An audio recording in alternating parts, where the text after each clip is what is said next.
সময়কালটা হল 1299 খ্রিস্টাব্দ, জুন মাস। স্থান দিল্লির দরবার।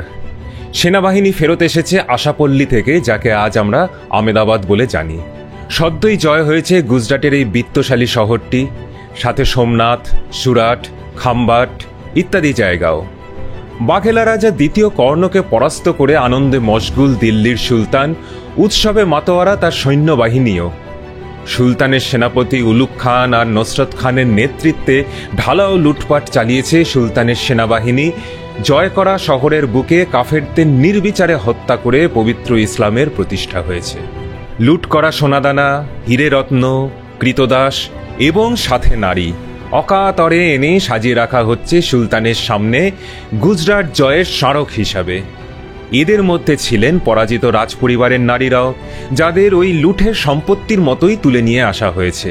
তারই মধ্যে ছিলেন রাজা কর্ণের স্ত্রী কমলা দেবীও। কিন্তু সবকিছুর মধ্যেও সুলতানের নজর গেল একজন নারী সুলভ চেহারার, অত্যন্ত সুদর্শন এবং বুদ্ধিদীপ্ত চাহনিওয়ালা এক পুরুষের প্রতি।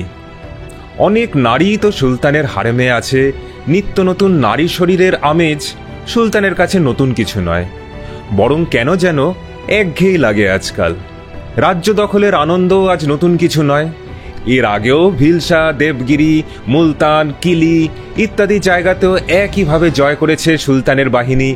লুটপাট, হত্যা, নারী শরীর, কাফেরের রক্ত, পরাজিতের হাহাকার, কোনো কিছুই যেন আর আগের মতো নেশা জাগায় না। কিন্তু আজ এই সুদর্শন পুরুষটির রূপ যেন সেই পুরনো নেশাটাই আবার ফিরিয়ে দিল। দোর্দণ্ড প্রতাপ সুলতান বুঝতে পারলেন জীবনে আসলে কিসের অভাব ছিল। সেটা হলো আরেকজন পুরুষের প্রেম। এই দিল্লির সুলতান হলেন আলাউদ্দিন খিলজি, আর সেই সুদর্শন কৃতদাস হল মালিক কাফুর। আমির খসরু, জিয়াউদ্দিন বারুনি, ইসামি, ইবন বতুতা এদের সবার লেখাতে আলাউদ্দিন খিলজি আর মালিক কাফুরের মধ্যে অন্যরকম প্রেমের কথা জানা যায়। 1299 থেকে এবার আপনাদের চলুন নিয়ে যাই ঠিক 200 বছর পরে। সন 1499। মধ্য এশিয়ার বুকে ফরগনা নামে ছোট্ট একটা রাজ্য, তারই আন্দিজান শহরে নিজের ঘরে বসে এক উদাস সম্রাট নিজের আত্মজীবনী লিখছেন।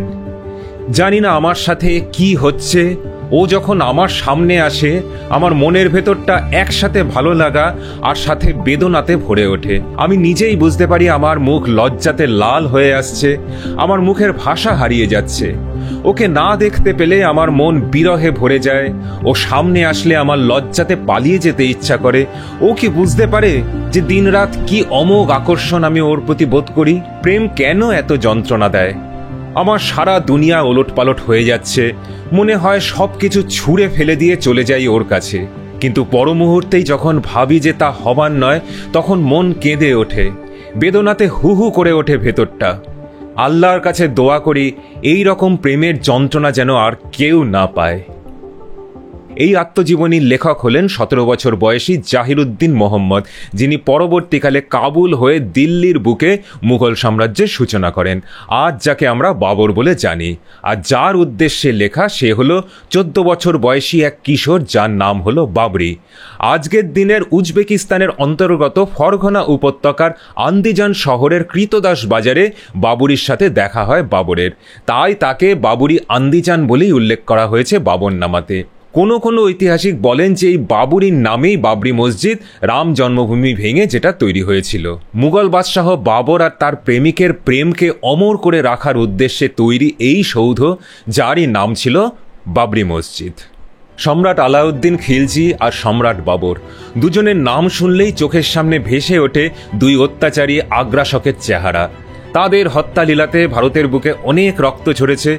বলতে গেলে ইতিহাস তাদের ভিলেন হিসাবেই মনে রেখেছে, কিন্তু তাদের জীবনে যে অন্যরকম প্রেমও এসেছিল তার কথা তাদের সমসাময়িকরা লিখে গেল।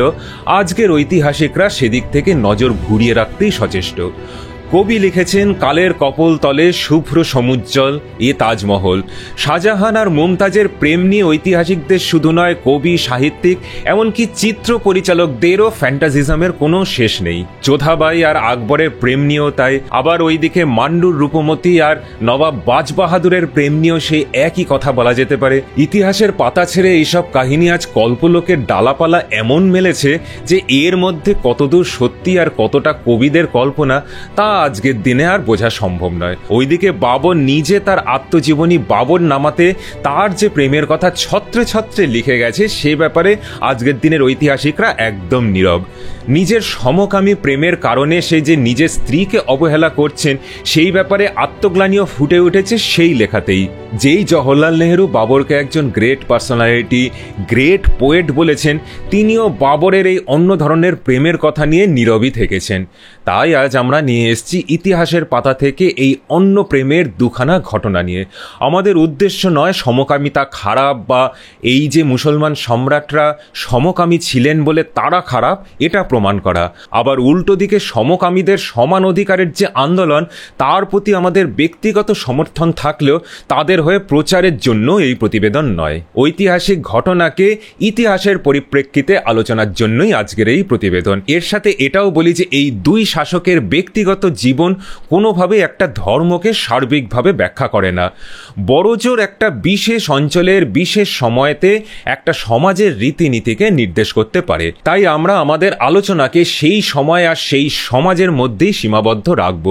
কোনো রিলিজিয়ানকে নিয়ে আলোচনা করা আমাদের উদ্দেশ্য নয়। আশা রাখবো এই ধরনের রিসার্চ ধর্মী প্রতিবেদন আপনাদের ভালো লাগবে। আপনারা কমেন্ট করে কিন্তু জানাতে ভুলবেন না যে ইতিহাসের পাতাতে লুকিয়ে থাকা এই দুই প্রেমের কথা আপনারা অলরেডি জানতেন কি জানতেন না।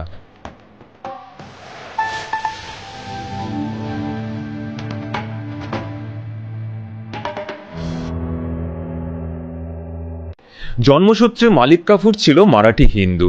একদম ছোটবেলার ব্যাপারে বিশেষ কিছু জানা যায় না। কৃতদাস বাজারে ছোটবেলাতে বিক্রি হয়ে যায় এক গুজরাটি ধনী মুসলিম খোয়াজা পরিবারে। এই সময় তাকে ইসলামে ধর্মান্তরিত করা হয়। গুজরাট জয়ের সময় খিলজির সেনাপতি নুসরত খান মালিক কাফুরকে কৃতদাস বাজার থেকে 1000 দিনারে কেনে, যার থেকে মালিক কাফুরের নাম হয়েছিল 1000 দিনারি। নুসরত খান তাকে নিয়ে আসে সুলতানের কাছে দিল্লিতে। সুদর্শন যুবকদের প্রতি সুলতানের আকর্ষণের কথা সেনাপতি নুসরত খানের অজানা নয়। পুরুষ হারেমে এই ধরনের অজস্র যুবক রয়েছে খিলজির। সুলতানের পছন্দ খুব ভালোভাবে জানা নুসরত খানের। দাড়িগোফ নেই, নারী সুলভ, এই রকম পুরুষই আলাউদ্দিন খিলজির পছন্দ। তাই বিশেষ উপহারটিকে সাজিয়ে এনে পেশ করা হলো সুলতানের সামনে। মালিক কাফুরের রূপের জাদুতে আলাউদ্দিন যেন এক মুহূর্তের মধ্যে বিবশ হয়ে গেল। পরবর্তী প্রায় 2 দশকের জন্য দিল্লির ভাগ্য লেখা হয়ে গেল ঠিক সেই মুহূর্তেই। এর পরবর্তী সময় দিল্লির মসনদ শুধু দেখেছে ক্ষমতার লিপ্সা, উচ্চাকাঙ্ক্ষা, হিংসা এবং বিশ্বাসঘাতকতা।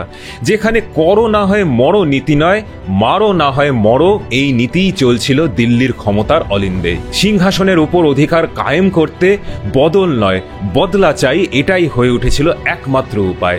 আর যার কেন্দ্রবিন্দু হয়ে উঠেছিল এই মালিক কাফুর, যে একজন কৃতদাস থেকে হয়ে উঠেছিল দিল্লির সিংহাসনের দাবিদার। নুসরত শাহ, উল্লুক খান সহ আলাউদ্দিন খিলজির কোনো সেনাপতি বা খিলজির পরিবারের কেউই সেদিন বুঝতে পারেনি যে এরপর থেকে আলাউদ্দিন খিলজি নয়, সিংহাসনের পেছনে আসল ক্ষমতা থাকবে এই মালিক কাফুরের হাতেই। তাবর তাবর সেনাপতি, মন্ত্রী, আমাত্যর ভাগ্য নির্ধারিত হবে এই মালিক কাফুরেরই অঙ্গুলি হেলনে।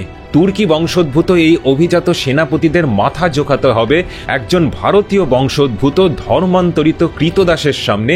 এটা তাদের কাছে চিন্তার অতীত ছিল। প্রেমে অন্ধ আলাউদ্দিন খিলজি শুধু চালিত হতে লাগলো মালিক কাফুরের কথাতেই। নিজের রানী মালিকায় জাহানকেও বিশ্বাস করত না খিলজি। অন্য সেনাপতি, মন্ত্রী, আমাত্য তো দূর, শুধুমাত্র চোখ বুজে ভরসা করতে লাগলো তার প্রেমিক মালিক কাফুরকে।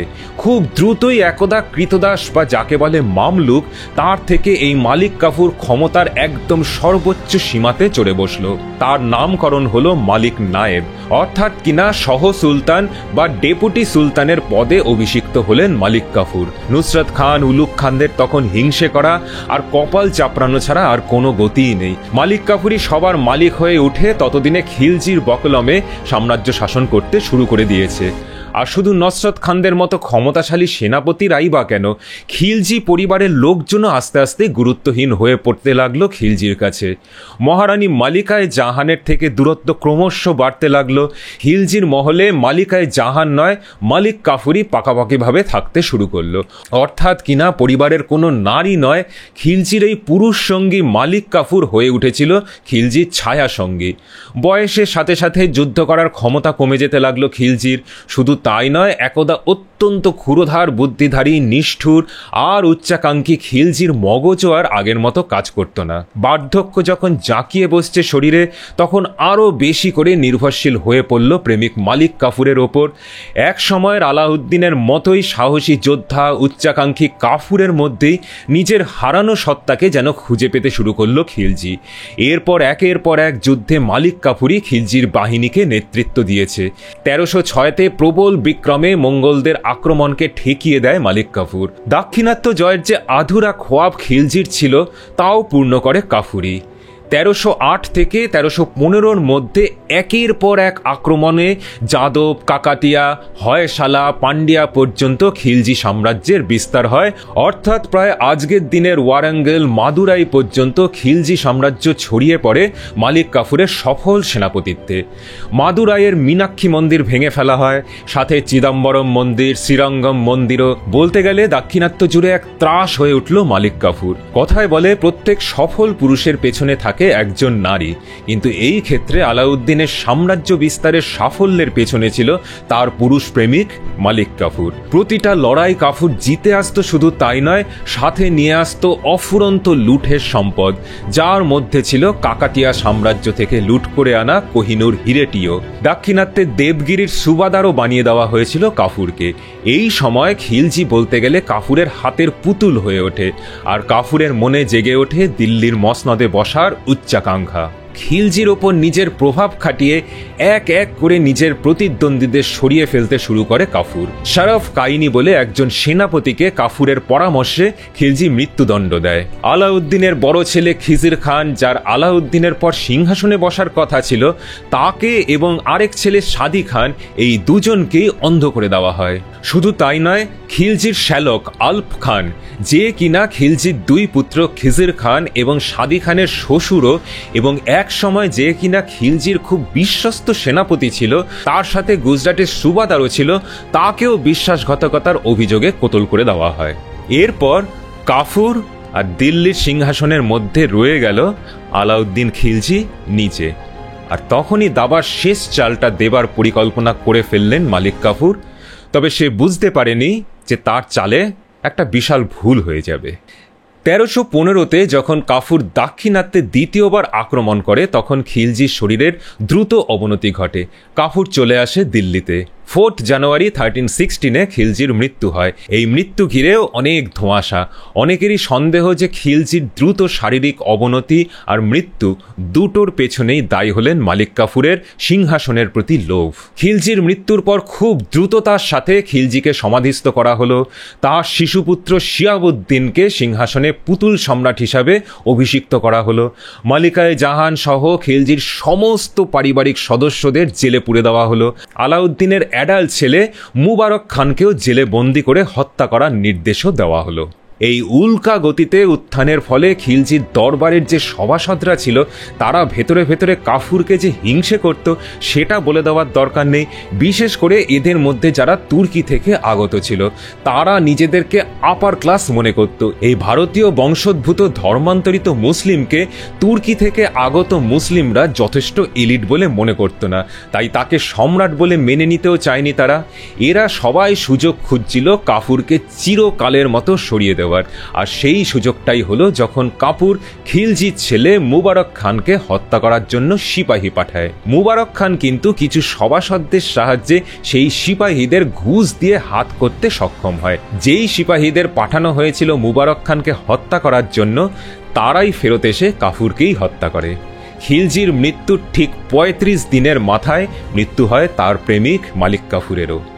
এর সাথে সাথে শেষ হয় দুই উচ্চাকাঙ্ক্ষী পুরুষের মধ্যে এক সমকামী প্রেমের উপাখ্যান, আর তার আড়ালে সিংহাসন দখলের এক নির্মম ইতিহাসেরও। 1499 সালের অগাস্ট মাস, ফরগনার আন্দিজান শহরে খুশির ফোয়ারা, নবাবের প্রথম বিয়ের অনুষ্ঠান বলে কথা। শহরের বিভিন্ন প্রান্তে তাই বলতে গেলে উৎসবের মেজাজ। 1494-এ পিতা উমর শেখ মির্জার মৃত্যুর পর মাত্র 12 বছর বয়সে সিংহাসনে বসেন জাহিরুদ্দিন মোহাম্মদ বাবর। কিন্তু গত 5 বছর ধরে চলেছে শুধু সেই সিংহাসনে টিকে থাকার লড়াই। পরিবারের ভেতরে এবং তার বাইরে শত্রুর কোনো শেষ নেই। পিচ্ছিল দড়ির উপরে হাঁটার থেকেও কঠিন সিংহাসনের উপরে নিজের অধিকারকে কায়েম রাখা। বাবর জানেন যে একটু ফসকে গেলেই যে কোনো দিন তার মৃত্যু হবে আততায়ীর হাতে। কিন্তু তৈমুর লং আর চেঙ্গিস খান, এই দুজনের রক্তই তার শরীরে। হার মানার পাত্র তো তিনি নন। সমরখন দখল করেও মাত্র 100 দিনের মাথায় সমরখন থেকে পালিয়ে আসতে হয় তাকে পারিবারিক ষড়যন্ত্রে। কিন্তু এই সব লড়াই তাকে আরও মজবুত করেছে, নিজের লক্ষ্যে আরও দৃঢ় করেছে। বুঝেছেন যে শক্তিশালী সেনাবাহিনী না বানালে চলবে না। পূর্বপুরুষ তৈমুর লংয়ের মতোই স্বপ্ন দেখেন একদিন ভারত জয় করার। তার মধ্যে এই উচ্চাকাঙ্ক্ষাকে জাগিয়ে দেন তার দিদা আহসান দৌলত বেগম। শুধু তাই নয়, রাজ পরিবারের অন্দরের রাজনীতিকেও নিজের নিয়ন্ত্রণে রেখে বাবরের সিংহাসনকে অনেকটাই কণ্টকমুক্ত রাখতে সাহায্য করেছিলেন তার দিদা। সেই দিদাই বাবরের বিবাহের ব্যবস্থা করেছেন বাবরেরই খুড়তুতো বোন আয়েশার সাথে।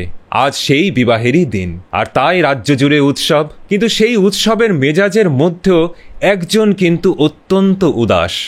তিনি হলেন বাবর নিজেই। নিজের কক্ষের বাইরে একাকী দাঁড়িয়ে, দূরে দেখা যায় উৎসব মুখর নগরী, কক্ষের ভেতরে নবপরিণীতা বধূ। কিন্তু সেই বধূর কাছে যাবার কোনো আকর্ষণই বোধ করছেন না বাবর। সারা শরীর জুড়ে এক শীতলতা। বিবাহিতা স্ত্রীর প্রতি ঘনিষ্ঠ হতেও সংকোচ। ওইদিকে সারা মন জুড়ে রয়েছে আন্দিজান কৃতদাস বাজারের এক 14 বছরের কিশোর। কোন অমোঘ আকর্ষণে সবকিছু ফেলে বারবার ছুটে যেতেন সেই কিশোরকে একবার চোখের দেখা দেখার জন্য। দূর থেকে একটুখানি দেখেই যেন চলে যেতেন স্বপ্নের জগতে। মুছে যেত চারদিক থেকে বাজারের সব কোলাহল। আচ্ছা, সেও কি বুঝেছিল বাবরের মনের কথা? না হলে বেশ কয়েকদিন এরকম তাকে চুরি করে দেখার পর সে কেন হঠাৎ একদিন বাবরের সামনে নিজেই এসে দাঁড়ালো পথ আটকে? কোনো কথা বলল না, শুধু চোখে চোখ রেখে কি যেন জানিয়ে গেল। তারপরেই মিলিয়ে গেল ভিড়ের মধ্যে। শুধু কয়েকটা মুহূর্ত, কিন্তু কেউ যেন চলৎশক্তি কেড়ে নিয়েছিল বাবরের। সারা শরীর জুড়ে যেন রুবাবের রিনিঝিনি সুর। আজ সেই কিশোরের কথা মনে পড়তেই সেই রুবাব যেন আবার রিনিঝিনি সুর ঢেলে দিচ্ছে সারা শরীরে। মনে হচ্ছে ছুটে যাই তার কাছে। কিন্তু এও জানেন যে সে সামনে এসে দাঁড়ালেই আবার সব কথা হারিয়ে যাবে। মনে হবে যেন পালাতে পারলেই বাঁচি। বাবরের নিজের আত্মজীবনীতে পাওয়া যায় যে বাবরির প্রেমে সে এমন হয়ে গেছিল যে দিওয়ানার মতো আন্দিজানের রাস্তাতে খালি পায়ে আলুথালু বেশে ঘুরে বেড়াতো বাবর। দাদি দেখলেন ঘোর বিপদ। নাতির সমকামিতা নিয়ে তার কোনো চিন্তা নেই। বাবরের হারেমে অসংখ্য পুরুষ, কিন্তু বংশধারা তো বজায় রাখতে হবে। কড়াভাবে নাতিকে নির্দেশ দিলেন বিবাহিত স্ত্রীর সাথে সময় কাটাতে হবে। দাদির কথা ফেলা সে বাবর ভাবতেও পারে না। তাই 2-3 সপ্তাহ কি মাসে একবার করে স্ত্রী আয়েশার কক্ষে যাওয়া শুরু করলো বাবর। কিন্তু দিনে দিনে সেটাও কমতে লাগলো। সেই 1499 সালে বাবুরিকে নিয়ে আসেন নিজের প্রাসাদে। তার সঙ্গেই সময় কাটে সারাদিন। তাকে ঘোড়ায় চড়া শেখানো, যুদ্ধবিদ্যা শেখানো ইত্যাদিতে কেটে যায় দিনের বেশিরভাগ সময়। নিজের স্ত্রীর প্রতি এই অবহেলা বাবরকে কুড়ে কুড়ে খেত, সেটা তার লেখাতেই পাওয়া যায়। 1503 সালে তাদের ডিভোর্স হয়ে যায়। ইতিমধ্যে বাবর বিতাড়িত হলো ফরগনা থেকে 1502 সালে। 1504 সালে তিনি অনেক প্রচেষ্টার পর কাবুলের উপর দখল জমান। 1506 সালে বাবরের বিয়ে হয় মহাম বেগমের সাথে, যিনি ছিলেন হুমায়ুনের মা। এই মহাম বেগমের ব্যাপারে বাবর নামাতে বিশেষ কিছুই পাওয়া যায় না। তবে আবুল ফজল লিখেছেন যে মহাম বেগম অত্যন্ত ব্যক্তিত্বশালী মহিলা ছিলেন। 1507 সালে বাবরের মনোমালিন্য হয়ে যায় বাবুরির সাথে। কোনো কোনো ঐতিহাসিক বলেন যে বাবর আর বাবরির পুনর্মিলন হয় 1522-এ, কিন্তু সেই ব্যাপারে অনেকেরই দ্বিমত রয়েছে। যাই হোক, বাবরের প্রেম আধুরা থেকে গিয়েছিল নাকি পূর্ণতা পেয়েছিল সেই ব্যাপারে ইতিহাস নীরব হলেও বাবরের মন জুড়ে যে বাবরি শেষ দিন পর্যন্ত রয়ে গিয়েছিল তার নিদর্শন পাওয়া যায় তার লেখা থেকেই। এবারে একটু আসে আমাদের দেশে ইসলামিক রাজত্বের সমকাম ব্যাপারটা কীরকম ছিল সেই ব্যাপারে। ইংলিশে সোডোমি, যার মানে দুই পুরুষের যৌন ক্রিয়া বোঝায়, সেই কথাটা এসেছে সোডোম নামের শহর থেকে। এখানের পুরুষরা বাইরে থেকে আসা পুরুষ দর্শনার্থীদের সাথে বলপূর্বক যৌন ক্রিয়াতে লিপ্ত হয়েছিল। এই কারণে প্রফেট লুয়াটের অভিশাপে এই শহরটি ধ্বংস হয়ে যায়। এই গল্পটি আছে হিব্রু বাইবেলে। অর্থাৎ আব্রাহামিক রিলিজিয়ানের সবগুলোতেই এই সমকামকে পাপ বলেই উল্লেখ করা হয়েছে। এই প্রফেট লুয়াটের থেকেই আরবি ভাষাতে লুয়াট কথাটা এসেছে, যার মানে হলো দুই পুরুষের যৌনক্রিয়া। কিন্তু সার্বিকভাবে ইসলামে একে পাপ হিসাবে মনে করা হলেও স্থানকাল পাত্র হিসাবে এর তীব্রতা সমান ছিল না। কখনো সমকামিতার পাপের শাস্তি ছিল মৃত্যুদণ্ড, আবার কখনো হয়তো শুধুমাত্র কিছু আর্থিক জরিমানা। কিছু সময় আমরা দেখতে পাই যে এটা জাস্ট ওপেন সিক্রেট হিসাবেই ছিল, অর্থাৎ কিনা কারোর সমকামী সম্পর্কের ব্যাপারটা সবারই জানা, কিন্তু শুধু প্রকাশ্যে এটা নিয়ে কেউ আলোচনা করছে না। আবার কখনো দেখা যেত যে এই ব্যাপারে প্রকাশ্যে আলোচনা করতেও কেউ কেউ দ্বিধাবোধ করছে না। যদিও বলেছি যে সার্বিকভাবে এই সমকামিতার ব্যাপারে একটা ধর্মের দৃষ্টিভঙ্গিটা কী ছিল সেটা যদি বলতে হয়, তাহলে নিয়ম অনুযায়ী এটা গর্হিত পাপ সমস্ত আব্রাহামিক রিলিজিয়ানে। তবু ইতিহাস বলে যে মুসলিম সমাজে সমকামিতার গ্রহণযোগ্যতা অনেক অনেক বেশি ছিল খ্রিস্টিয়ানদের থেকে। এই ব্যাপারে মুসলিমরা ঐতিহাসিকভাবে অনেক উদার ছিল। খ্রিস্টিয়ান সমাজে যেমন গে, লেসবিয়ান, ট্রান্স ইত্যাদি নানা রকম লেবেলিং করা হয়ে থাকে, যার উদ্দেশ্য ছিল শুধুমাত্র এই যৌনতার উপরে সার্বিকভাবে একটা মানুষের পরিচয় নির্ধারণ করে দেওয়া। মুসলিম সমাজে কিন্তু সেরকম কিছুই ছিল না। আর তাই সমকামিতার উল্লেখ আমরা ইতিহাসে বা ইসলামিক গল্পগাথাতে অনেক পাই। অনেক সমাজে একে অত্যন্ত স্বাভাবিক জিনিস বলেই গণ্য করা হতো। তাই রাজা বাদশাহরা, কবি সাহিত্যিকরা নিজেদের সমকামী প্রেমের কথা লিপিবদ্ধ করতে দ্বিধা করত না। এই ব্যাপারে তারা অনেকটাই গ্রিকদের মতো উদার ছিল, সেটা বলা যেতে পারে। শুধু একটা জিনিস লক্ষ্য করা যায় যে এই সমকামিতা সমাজে দুই শ্রেণীর পুরুষের মধ্যে হতো। কখনো সেটা আমরা দেখতে পাই যে সুফি শিক্ষক আর তার শিষ্যের মধ্যে, বা কখনো হয়তো সম্রাট বা অভিজাত পরিবারের পুরুষের সঙ্গে কৃতদাসদের। ঠিক যেমন ছিল আলাউদ্দিন খিলজির সাথে তার কৃতদাস মালিক কাফুরের, অথবা সম্রাট বাবরের সাথে 14 বছর বয়সের কৃতদাস বাবরির, 16 শতকের সুফি পোয়েট শাহ হুসেনের সঙ্গে তার হিন্দু পুরুষ প্রেমী মাধোলালের পাশাপাশি সমাধি রয়েছে লাহোরে। আর সেই 16 শতকেরই অত্যন্ত বিখ্যাত সুফি পোয়েট ছিলেন বুল্লে শাহ, যার গান আজও খুব পপুলার। সেই বুল্লে শাহ আর তার শিক্ষক ইনিয়াজ শাহের প্রেমও ছিল সমকামী প্রেম। দিল্লির জামালি কামালি সমাধি স্তূপকে বলা হয় গে তাজমহল, কারণ এখানে সুফি পোয়েট জামালি আর তার প্রেমিক শিষ্য কামালির সমাধি পাশাপাশি রাখা। যদিও তাজমহল দেখতে যে ভিড়, সেই সৌভাগ্য এই জামালি কামালি সৌধের নেই, তবু আমরা বলতে পারি যে এই সমকামিতার ব্যাপারে কিন্তু ইসলামিক সমাজ অনেকটাই উদার ছিল, যেটা আসলে নষ্ট হয়ে যায় ব্রিটিশ যুগে এসে। কিন্তু সেই ইতিহাস অন্যদিন। আজকের মতো প্রতিবেদন এখানেই শেষ করছি। যেতে যেতে অনুরোধ করব, যদি আমাদের এই রিসার্চধর্মী প্রতিবেদনগুলো ভালো লাগে তাহলে কিন্তু লাইক, শেয়ার আর সাবস্ক্রাইব করতে ভুলবেন না। নমস্কার, ভালো থাকবেন।